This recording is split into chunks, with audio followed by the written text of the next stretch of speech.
Baik ibu-ibu, assalamualaikum warahmatullahi wabarakatuh.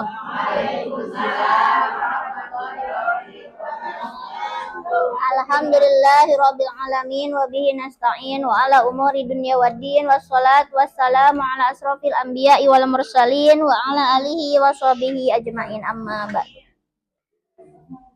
Alhamdulillah pada kesempatan hari ini kita bisa bertemu kembali ya Bu. Dalam pelajaran apa Bu? Dalam pelajaran akidah. Mudah-mudahan berkumpulnya kita di MTPD ini menjadi salah satu amal kebaikan untuk kita semua. Amin ya rabbal alamin.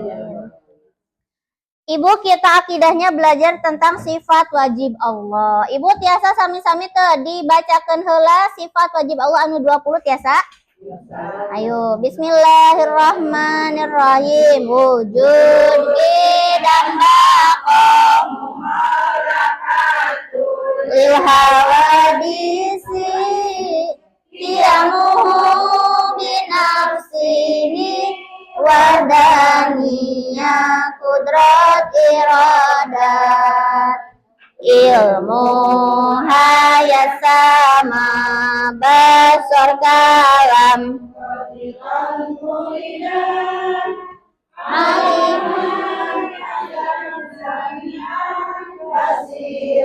mutakalimah. Oke, baik. Hari ini kita fokusnya belajar sifat wajib Allahnya mukhalafatu lil hawadisi.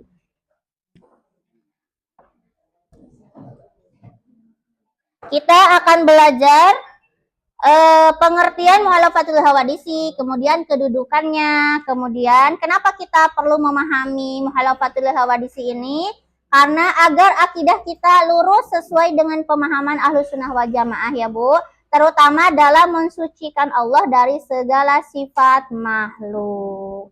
Yang pertama, sebentar.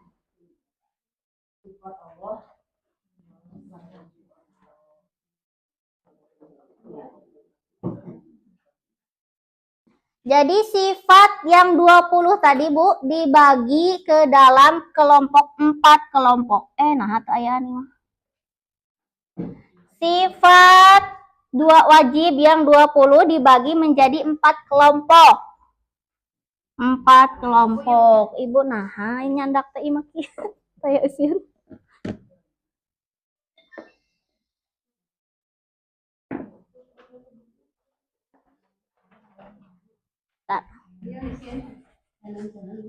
Nah, ieu teh kieu. Tapi nu dia aduh ke dasar aduh. Sifat wajib Allah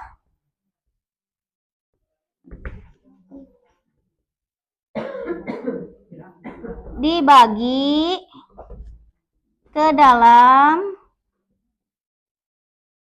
4 kelompok. Apa saja? Yang pertama, ada sifat salbiyah. Sifat salbiyah. Yang kedua, sifat ma'ani.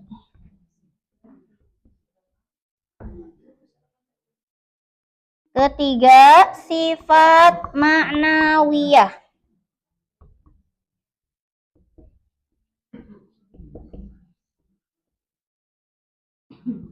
Keempat, sifat nafsiyah.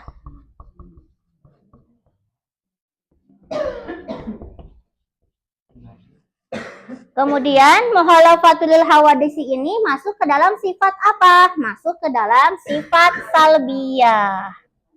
Nah, selain mukhalafatul hawadisi, apalagi sifat wajib Allah yang masuk ke dalam sifat salbiyah? Ibu tahu tidak ada berapa? Ada? Ada berapa? Ada 5, Bu. Yang pertama apa, Bu? Yang pertama kidam. Apa artinya kidam? Terdahulu. Kemudian bako. Apa artinya bako? Kekal. Kemudian mukhalafatul lil hawadisi.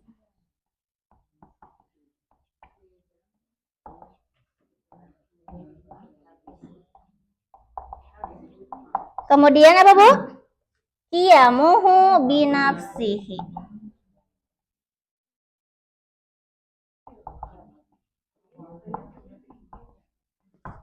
Binafsihi yang terakhir wahdaniyah.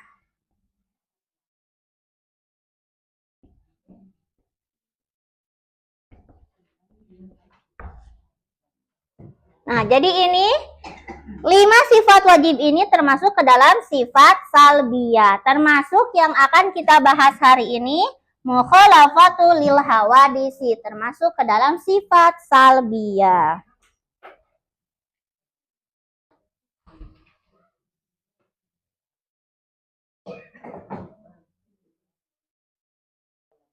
Ada yang tahu, Bu, apa itu sifat salbiyah? Pengertian sifat salbiyah ke sini aja ya. Sifat salbiyah adalah sifat yang meniadakan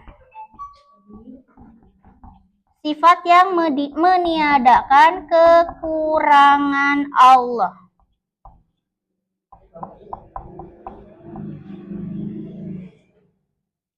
Dan menafikan itu sama dengan menolak ya, Bu. Dan menafikan hal yang mustahil bagi Allah.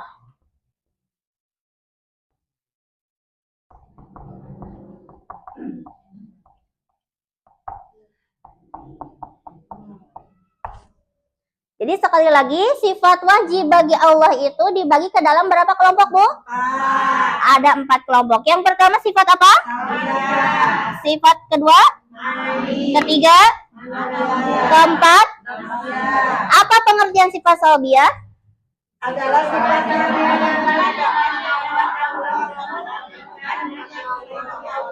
contoh sifat salbiyah apa?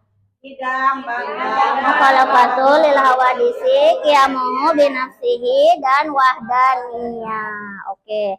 Bisa dilanjut, Bu, atau mau nulis dulu? Oh iya, sok mangga nulis dulu.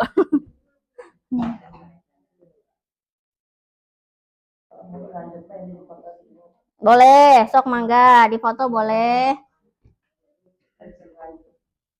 Ya, karena waktu ya.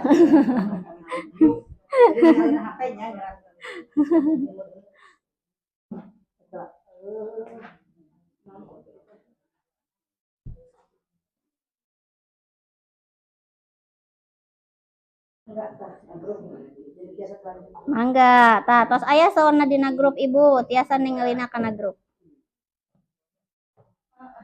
Nah, kita sudah tahu sifat mukhalafatul lil hawadisi itu termasuk ke dalam sifat salbiyah, yakni sifat yang meniadakan kekurangan Allah. Sekarang kita akan lanjut membahas apa pengertian mukhalafatul lil hawadisi. Ini mau dihapus ya, Bu, boleh? Oke. Ya, mangga lihat di grup.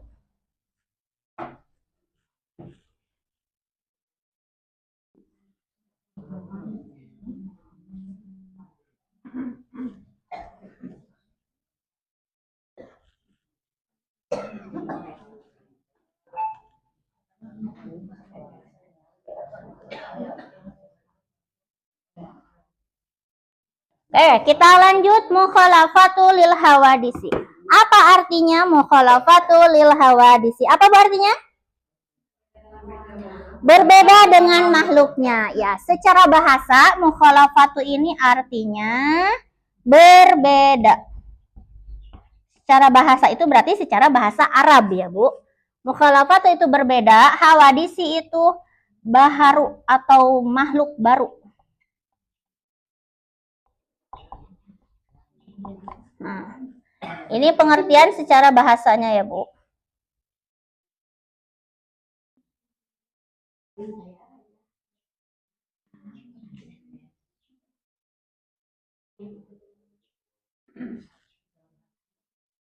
Secara bahasa, mukhalafatu itu artinya berbeda, hawadisi itu artinya baharu atau makhluk.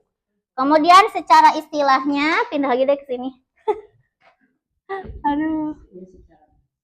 Iya, itu secara bahasa. Sekarang secara istilah, Mukhalafatul hawadisi berarti secara istilahnya keyakinan bahwa Allah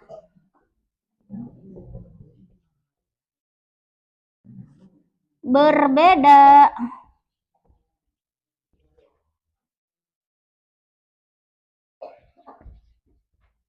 secara mutlak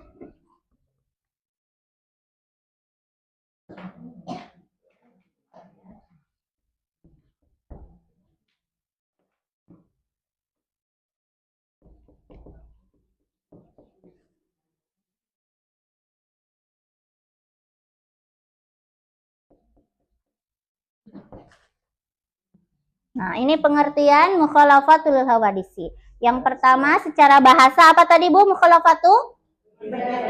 Hawadisi. Sedangkan secara istilah apa pengertian mukhalafatul hawadisi? Oke, kemudian apa saja nih perbedaan dalam mukhalafatul hawadis ini mencakup apa perbedaannya Bu? Yang pertama, perbedaannya itu dari segi zat. Segi zat. Apa maksudnya dari segi zat? Maksudnya adalah Allah itu tidak bertubuh. Allah itu tidak berbentuk. Kemudian Allah juga tidak tersusun oleh apapun, Bu. Sedangkan kita makhluk kita terbentuk tidak, Bu? Terbentuk. Kita ada wujud badannya, ada kan? Nah, badan kita tersusun dari organ-organ tubuh. Nah, kita jangan membayangkan bahwa Allah itu sama dengan makhluknya. Jangan, karena Allah itu mutlak berbeda dengan makhluknya. Kemudian selanjutnya, Allah juga tidak bisa disentuh, baik secara fisik ataupun dibayangkan oleh akal kita, Bu. Jadi, kalau misalkan kita terlintas godaan setan ya Bu untuk membayangkan bagaimana bentuk Allah, itu adalah suatu ketidakbaikan ya Bu, karena Allah itu tidak bisa dibayang. Akal kita tidak akan sampai untuk membayangkan Allah karena saking kemuliaan Allah Subhanahu wa taala. Oke, kemudian nah jadi dari segi zat ini Allah tidak berbentuk. Zat.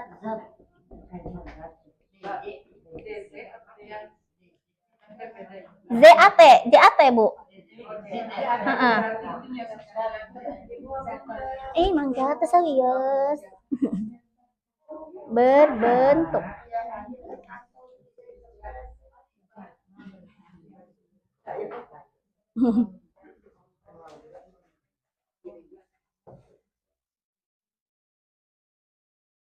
Kemudian yang kedua, apa yang membedakan?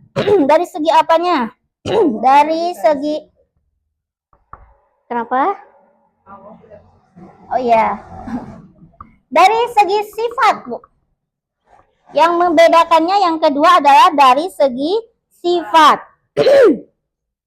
Contohnya sifat kita manusia akan merasakan mengantuk, akan merasakan lapar, capek, lelah. Sedangkan dari sifat Allah tidak memiliki, tidak merasakan hal-hal seperti yang dirasakan oleh makhluknya. Jadi dari segi sifat ini makhluk perlu makan,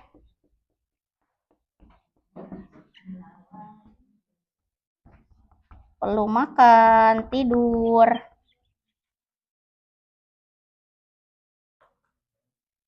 Sedangkan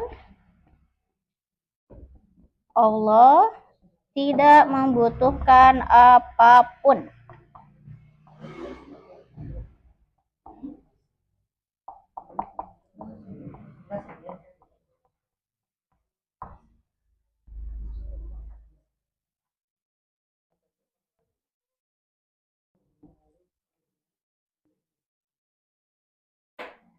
Yang ketiga, perbedaannya adalah dari segi keberadaan.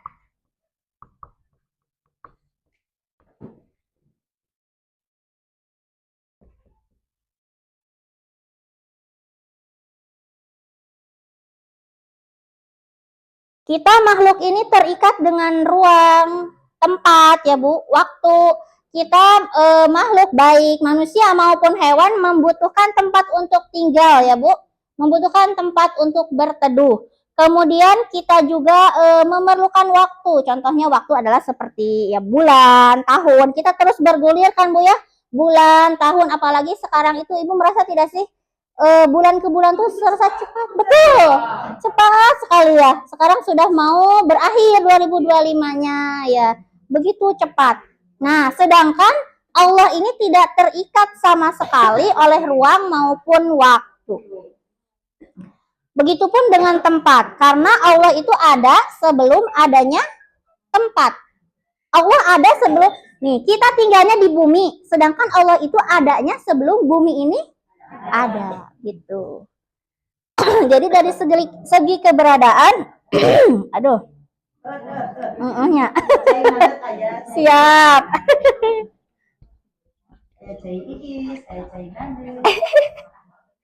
Lengkap ya, di sini lengkap. Makhluk terikat, ruang, waktu, dan tempat.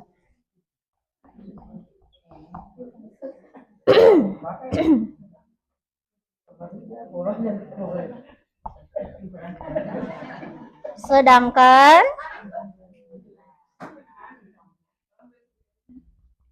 Allah tidak terikat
ya, kok udah mau habis waktunya. Lanjut aja ya Bu. Yang keempat, perbedaannya dari segi apa? Dari segi perbuatan. Dari segi perbuatan. Kalau kita manusia akan membuat sesuatu pasti membutuhkan alat, membutuhkan proses, membutuhkan bahan. Sedangkan Allah Subhanahu wa taala saat akan menciptakan sesuatu cukup mengatakan kun. Iya, maka terjadilah.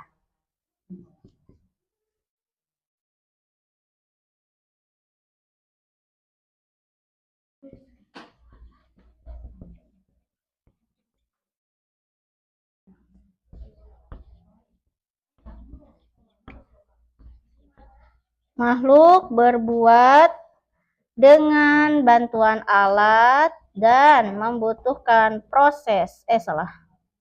Dan membutuhkan proses.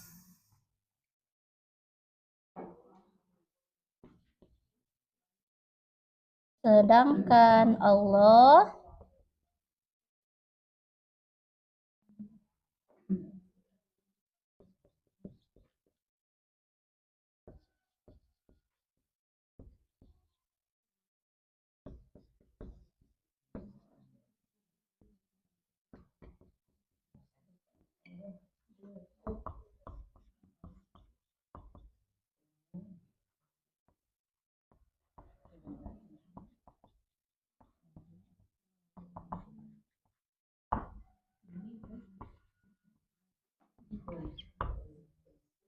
Nah, sedangkan Allah cukup dengan kehendaknya, kun, maka terjadilah sesuatu.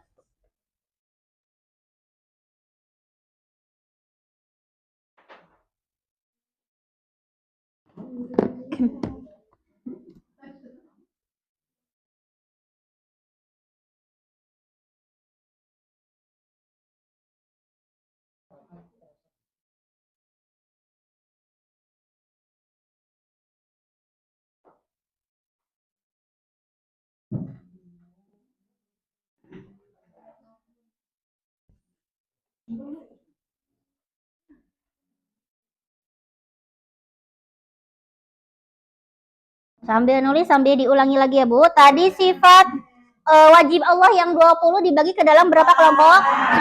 Yang pertama, kedua, ketiga, keempat. Oke, apa pengertian sifat salbiah?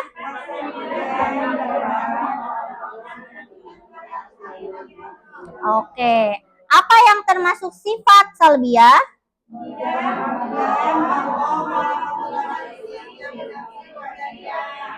Oke, kemudian apa pengertian mukhalafatu secara bahasa?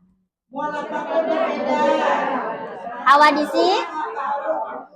Oke, secara istilah apa artinya?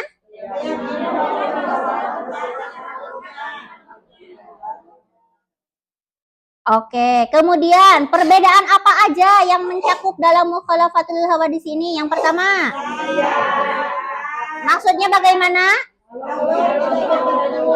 Kemudian yang kedua, kemudian yang ketiga,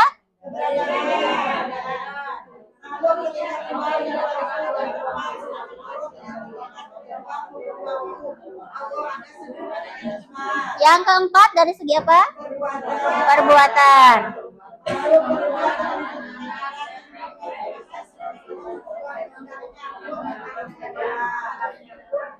Oke, berarti sudah selesai Ibu nulisnya ini? Oh, boleh. Sedikit lagi dalilnya. Berapa menit lagi? Oke, cukup. Ada dalil Al-Quran yang menegaskan sifat muhalafatul hawadis ini. Yang pertama adalah Quran surat Asy-Syura.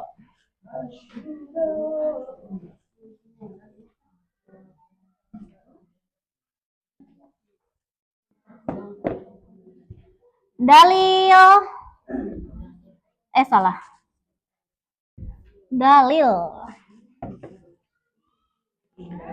Dalil Allah tentang sifat mukhalafatul hawadis.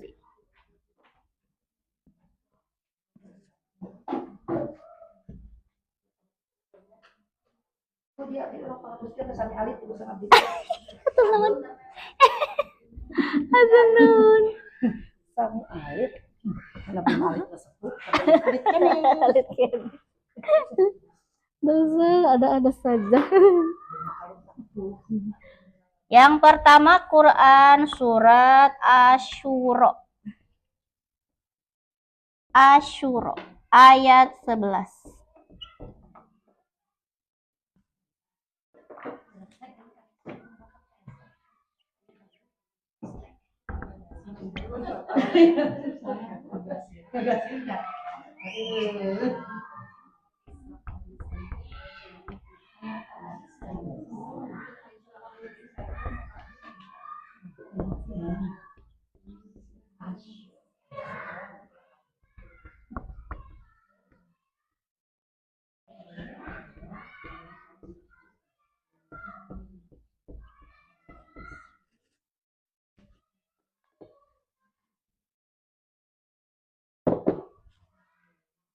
Tidak ada sesuatu pun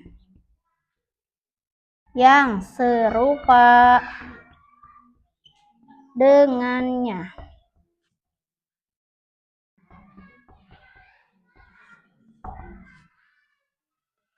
Yang kedua, Quran surat Ikhlas.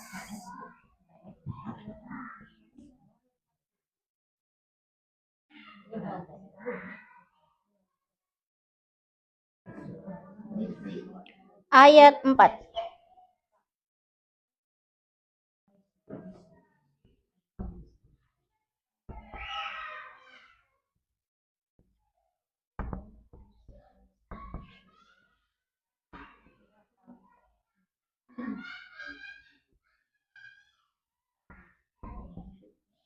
Salah. Walam yakul lahu kufuwan ahad.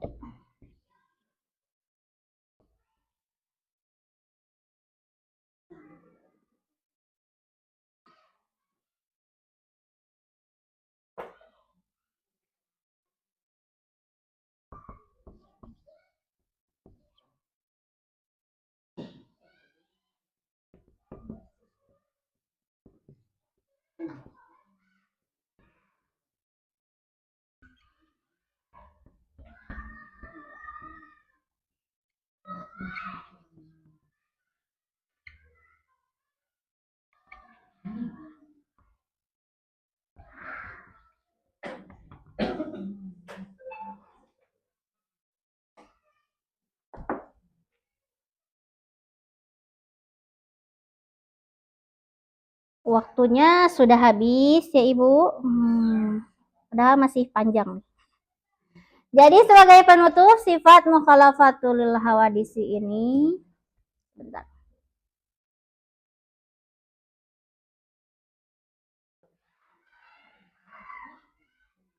Sifat mukhalafatul hawadisi ini menegaskan bahwa Allah itu maha sempurna, tidak terbatas dan tidak menyerupai makhluk dalam hal apapun.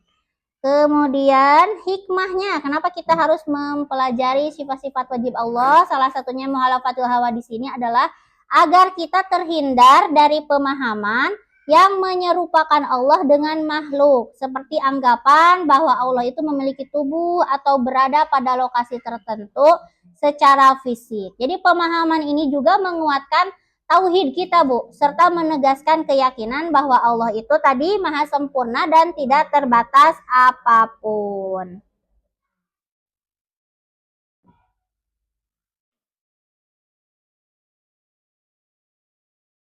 Demikian Ibu yang dapat saya sampaikan. Mudah-mudahan ada sedikit ilmu yang bisa kita ambil bersama-sama ya Ibu pada pembelajaran hari ini. Mohon maaf apabila masih banyak kekurangan dan kesalahan. Wabillahi taufiq wal hidayah. Wassalamualaikum warahmatullahi wabarakatuh.